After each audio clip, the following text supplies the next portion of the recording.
आपका टॉपिक्स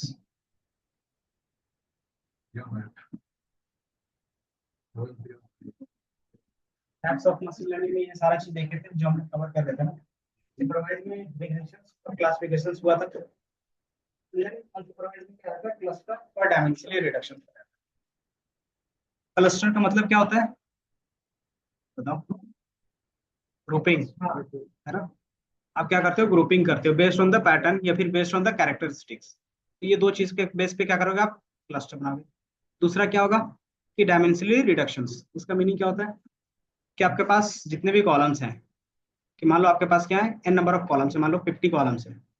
आप इसको क्या कर सकते हो ना, कि रिड्यूस कर सकते हो, कि ये 50 कॉलम्स को आप 10 कॉलम्स में कन्वर्ट कर सकते हो मैथमेटिकली। तो उसी को हम लोग बोलते हैं डायमेंशनलिटी रिडक्शंस। डायमेंशंस क्या होते थे,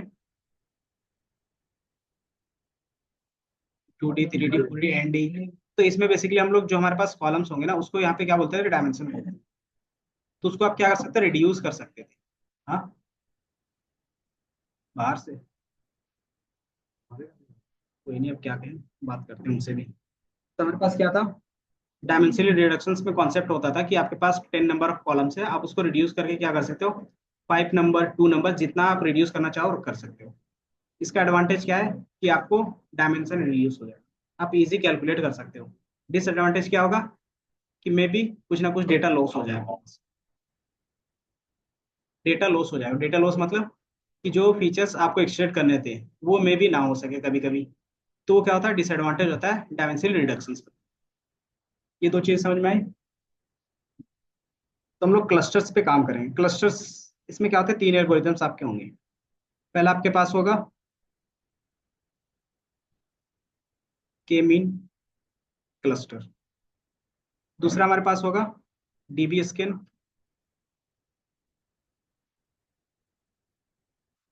और जो हमारे पास तीसरा होगा वो होगा हायरार्किकल। ये तीन के बेस पे आप क्या करते हो, ठीक है। तो मैं थोड़ा थोड़ा ब्रीफ ओवरव्यू दे रहा हूँ। बाकी प्रोजेक्ट कैसे इंप्लीमेंट करते हैं वो आज बता देते हैं, बाकी इनको डेप्थ में फिर नेक्स्ट क्लास में भी देखेंगे इम्प्लीमेंटेशन। इसमें थोड़ा सा टाइम लगेगा। क्लस्टर्स में हमने के मीन्स का क्या अप्रोच रहता है वो मैं बता देता हूँ। इसमें क्या रहता है, के जो हमारे होते हैं वो नंबर ऑफ ग्रुप्स रहते हैं। कि आप क्या करते हो, नंबर ऑफ ग्रुप्स डिफाइन करते हो। कि मान लो आपके पास जो भी डेटा है, आपके सीट में जो भी डेटा है, आप उस डेटा को कितने पार्ट्स में डिवाइड करना चाहते हो वो आपके ऊपर है ना। कि मान लो मैं हमारे पास जो भी डेटा है उसको कितने ग्रुप्स में बांटना चाह रहे हैं, 2 ग्रुप्स में, 3 ग्रुप्स में, 4 ग्रुप्स में, या फिर 5 ग्रुप्स में। वो आप डिफाइन करते हो। और वो डिफाइन करते हैं हम लोग, उसी को बोलते हैं यहाँ पे के मीन्स में जो हमारा के होता है वो क्या होता है, नंबर ऑफ ग्रुप्स जो आप डिफाइन करोगे। ठीक है। ये रेंडमली भी होता है, और क्या कर सकते हैं आप, अलग अलग इक्वेशंस के थ्रू फाइंड भी करोगे। तो ये हमारा पहला के हो गया। अब इसमें क्या चीजें होंगी, कैलकुलेट। कि मान लो मैंने क्या किया, ये हमारा पूरा डेटा है।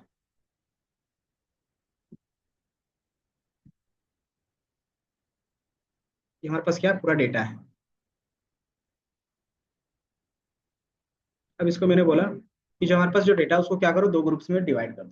तो वो कैसे डिवाइड करेगा, तो सबसे पहले वो क्या करेगा, 2 सेंटर्ड बनाएगा रेंडमली कहीं पे भी। मान लो एक यहाँ पे बना लिया और एक यहाँ पे बना लिया। अगर मैं सिर्फ 2 लिख रहा हूँ तो के की वैल्यूज कितना भी मैंने पास किया 2। तो ये रेंडमली क्या करेगा, इनिशिएट करेगा सेंट्रोइड।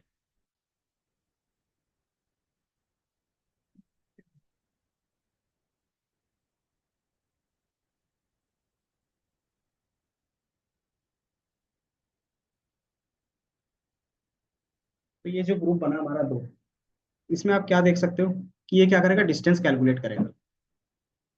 कि इनके जो सामने होंगे वो इस वाले सेंटर के पास होंगे, तो ये क्या करेगा, ग्रुप 1। और जो इस वाले वैल्यू के सामने होंगे, इस सेंटर के सामने होंगे, वो क्या होगा, हमारे पास वैल्यू 2 होगा। तो इस तरीके से वो क्या करता है, कैलकुलेट करता है। तो ये कितने टाइम्स होता है, ये रेंडमली कहीं पे भी जा सकता है, ये जरूरी नहीं कि यहीं पे आए। कि बाई चांस आपने दोबारा इनिशिएट किया तो ये हमारा रेंडमली यहाँ पे जा सकता है, यहाँ पे जा सकता है।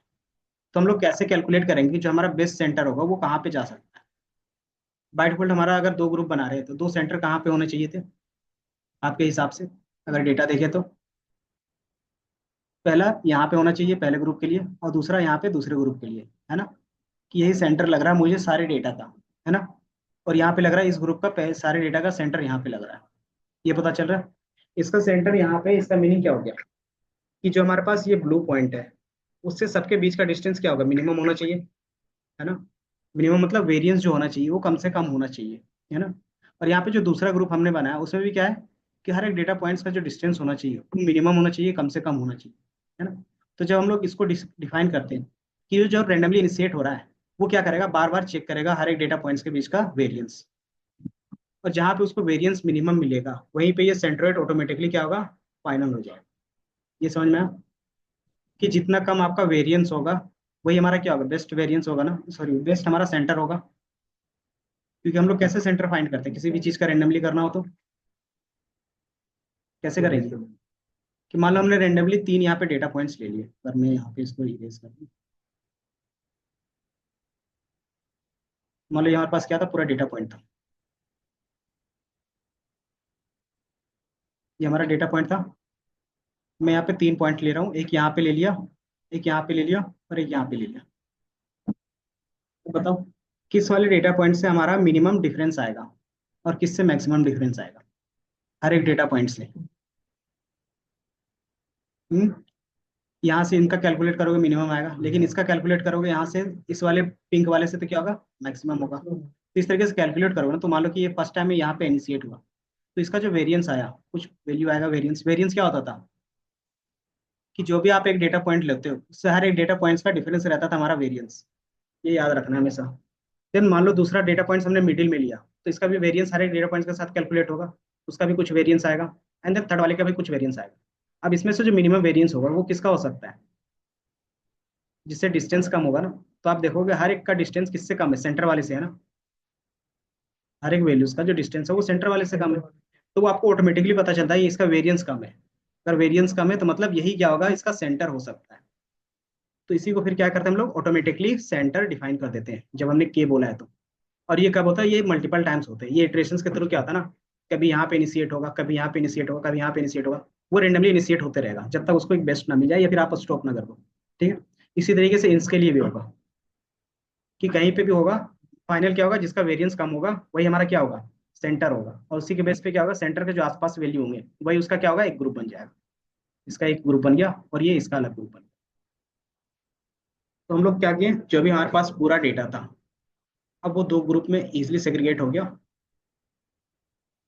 के मीन क्लस्टर, के मीन मतलब है कि जितने ग्रुप्स आप दिखाना चाहते थे इसको आपने यहाँ पे 3 कर दिया, इसका मतलब क्या हो गया, एक और ग्रुप यहाँ पे बन जाता आपके पास, तीसरा ग्रुप इधर बन जाता, एक यहाँ पे बन जाता, 3 ग्रुप बन जाते। तो इस तरीके से 3 ग्रुप अलग अलग दिखते हैं। तो ये समझ में आया बिहाइंड द सीन्स कैसे ये काम करेगा। लेकिन इसमें रहता है कि आप के कैसे डिफाइन करोगे कि आपके डेटा में कितना ग्रुप बन सकता है, ये है ना।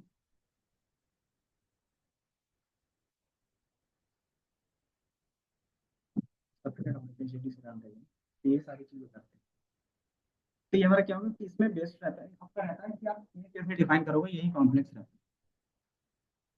तो जो हमारा के होगा उसको आप इटरेशंस के थ्रू फाइंड करो। पहला इटरेशन, दूसरा कि आपको बिजनेस प्रॉब्लम से पता चल जाता है कि आपको कितने पार्ट में डिवाइड करना है। जैसे कोई रेटिंग वाली कंपनी है, तो कोई रेटिंग वाली कंपनी है तो बाय डिफॉल्ट वो अपने कस्टमर्स को कितने ग्रुप्स में बांट सकती है अपने डेटा के हिसाब से।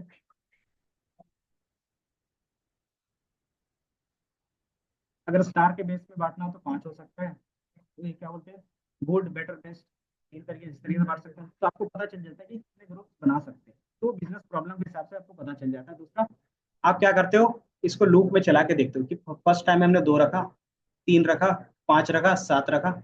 अब इसमें से हमारा जो बेस्ट रिजल्ट है वो किस में आ रहा है। नहीं, ये जो हमने ग्रुप इनिशिएट किया उस पर करेंगे ना, कि मैंने फर्स्ट टाइम में 2 ग्रुप्स इनिशिएट किए, उसका जो रिजल्ट आएगा कुछ आएगा। और इसका जो रिजल्ट एक्यूरेसी बोल सकते हैं इसको।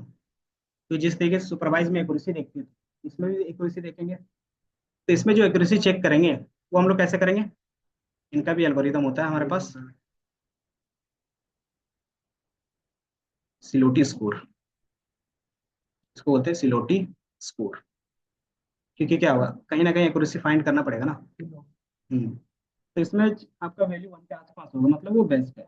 तो आपने जो भी ग्रुप डिफाइन किया है वो क्या है, अप्रोक्स सही ग्रुप फाइंड किया आपने। तो ये हमारा सिलोटी स्कोर से पता चलता है। इसमें क्या चीजें कैलकुलेट होगी, इसमें भी रेशियो होता है। किसका रेशियो होगा, कि जो एक्चुअल हमारे पास क्या होंगे डेटा होगा उसका, और ये दो ग्रुप के बीच का जो डेटा होगा वो बेसिकली कितना दूर दूर में है। अगर आप यहाँ पे देखोगे, यहाँ पे हमारे पास ये डेटा है, इसका सेंटर से हर एक डेटा के बीच का दूरी जो होना चाहिए वो मिनिमम होना चाहिए। तो उसको एक ग्रुप मान सकते थे। और दूसरा, कि जो जो पहला ग्रुप बना वो दूसरे ग्रुप से क्या होना चाहिए, जितना ज्यादा दूर होगा उतना ज्यादा हमारे लिए बेस्ट होगा, है ना।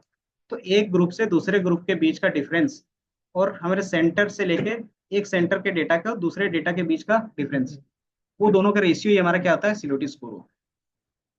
तो इसका जो रेशियो हम लोग निकालते हैं ना वो 0 से 1 के बीच में आएगा। अगर जो 1 के आसपास आया मतलब वो क्या है, कि वो बेस्ट ग्रुप आपने डिफाइन किया वो इजिली सेग्रीगेट हो पा रहे हैं। अगर वो 0 के आसपास हो रहे हैं इसका मतलब क्या होगा, कि वो मिक्स ग्रुप बना पा रहे हैं।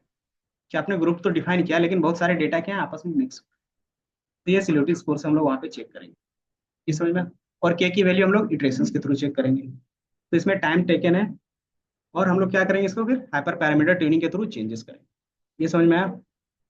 देन इसमें डिस्टेंस कैसे कैलकुलेट होता है, मेन यही ना कि डिस्टेंस कैसे कैलकुलेट होगा, बताओ। डिस्टेंस कैसे कैलकुलेट होगा, डिस्टेंस फॉर्मूला बताया ना।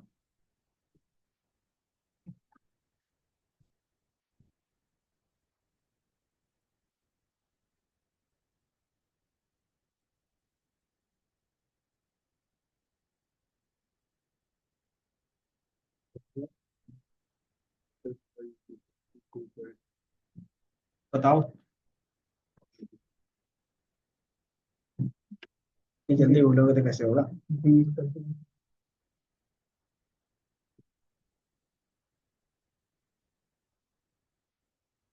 क्या कहते हैं डिस्टेंस फॉर्मूला।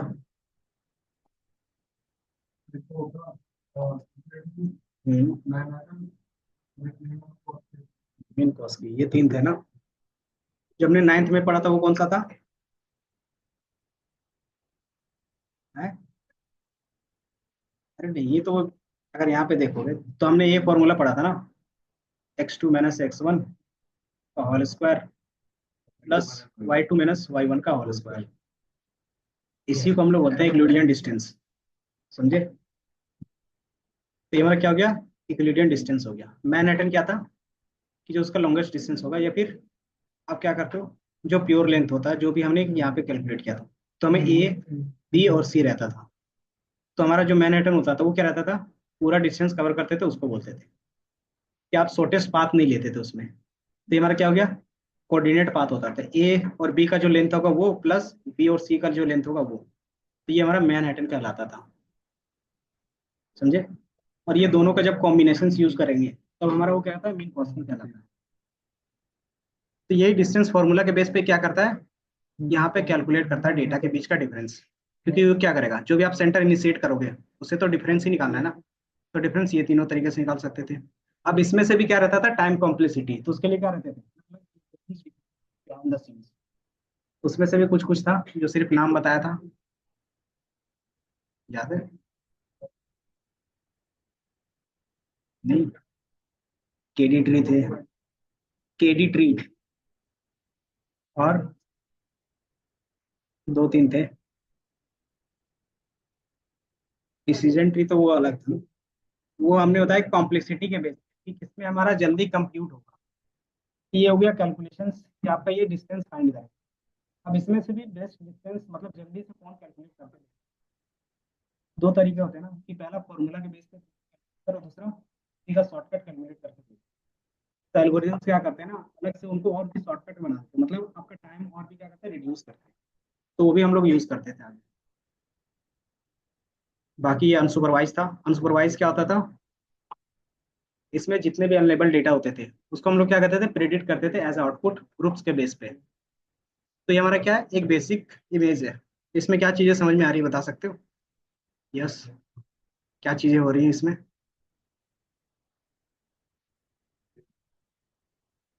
हम्म, कि हमें एक डेटा मिल गया, लेकिन इसमें क्या है हमारे पास, नहीं पता है कि कौन सी चीजें क्या है ना।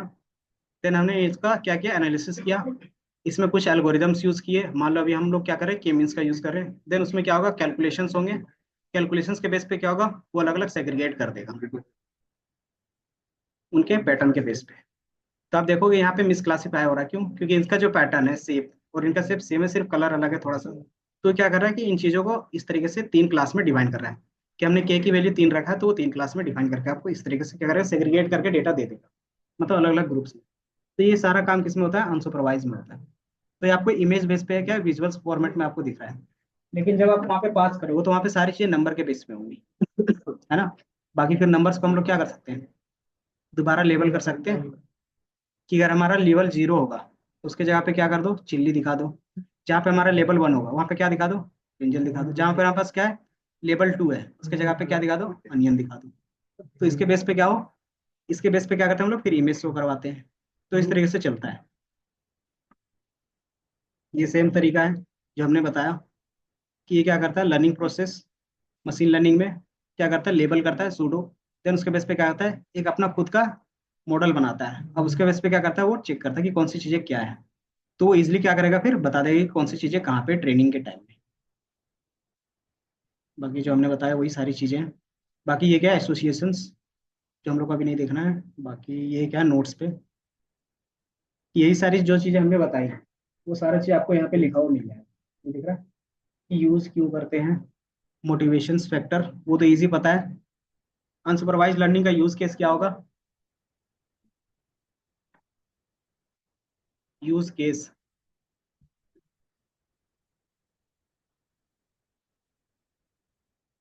रियल वर्ल्ड में कहाँ पे दिखता है आपको, नहीं दिखता। और हाँ उसमें तो देखिए, और किसी में बताओ।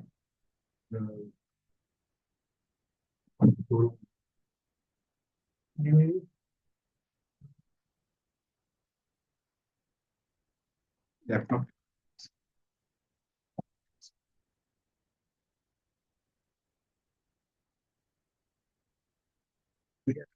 यहाँ पे लिखा हुआ, ऊपर में भी देखते तो पता चल जाता। दिख रहा है यहाँ पे कि अगर आपके पास कोई ऐसा डेटा है जहाँ पे क्या है, चीजें आपको नहीं मिल रही है। जैसे यहाँ पे क्या फ्रॉड डिटेक्शन पे है कि कौन सा इलीगल ट्रांजेक्शन हो रहा है, वो कैसे पता चलेगा? क्योंकि इलीगल ट्रांजेक्शन्स के क्या होंगे, अलग पैटर्न होंगे। बाय डिफॉल्ट आप क्या करते हो चीजें, फॉर एग्जांपल आप क्या करते हो कि कहा नहीं आज तक, उसमें क्या होगा कि आपके पास जो डेटा होगा के बेस पे लेबल तो उनके पास नहीं होगा ना, बैंक के पास।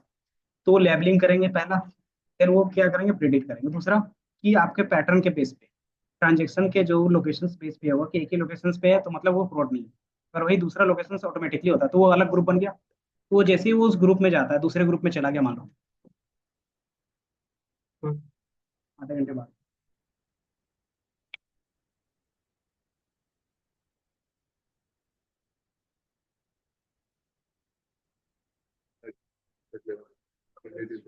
अरे सर खाओ सर, मैं बैठते हैं तो खाओ सर। अच्छा अच्छा, कोई नहीं, इसको बता देंगे हाँ सर। हम्म।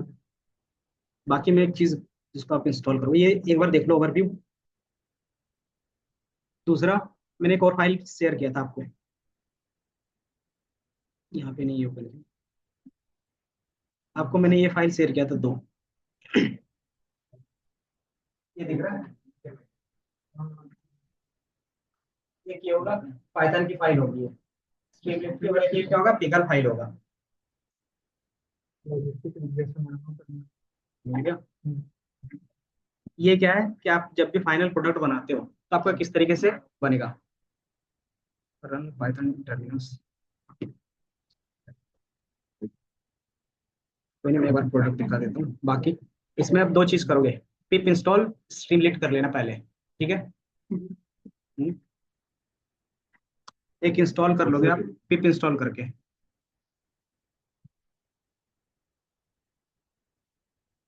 कमांड प्रॉम्प्ट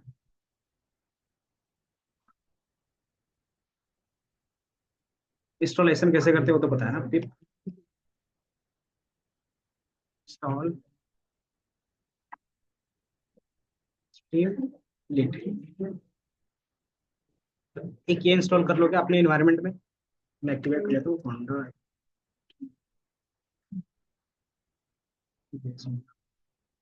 बाकी मैं फाइल का लोकेशंस cd,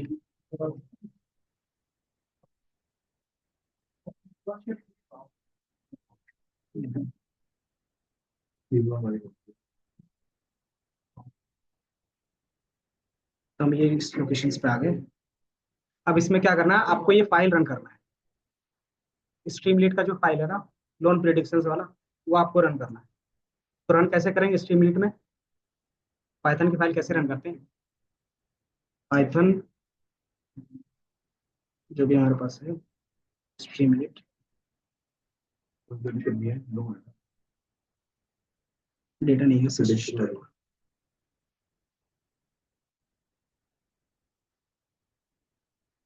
स्ट्रीम,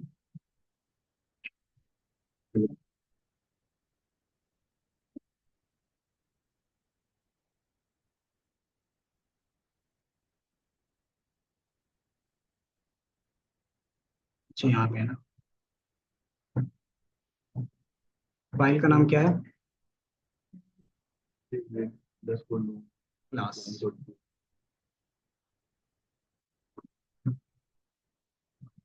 इसी लोकेशंस पे तो है, वो सेम लोकेशंस पे है ना क्लास।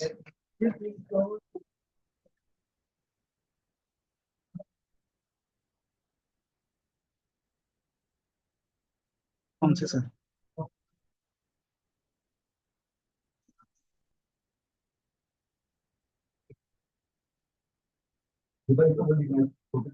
शांत हो जाओ।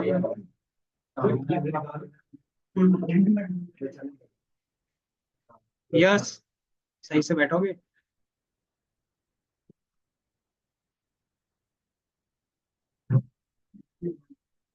इंस्टॉल हो, बदमाशी करोगे भी, मार खानी है क्या तुम्हें।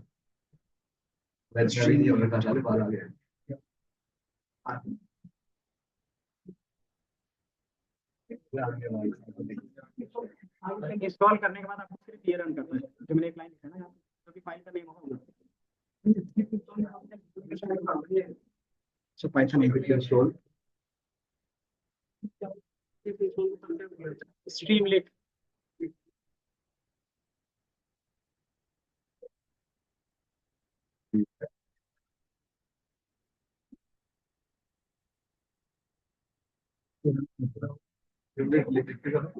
ये रन हो गया।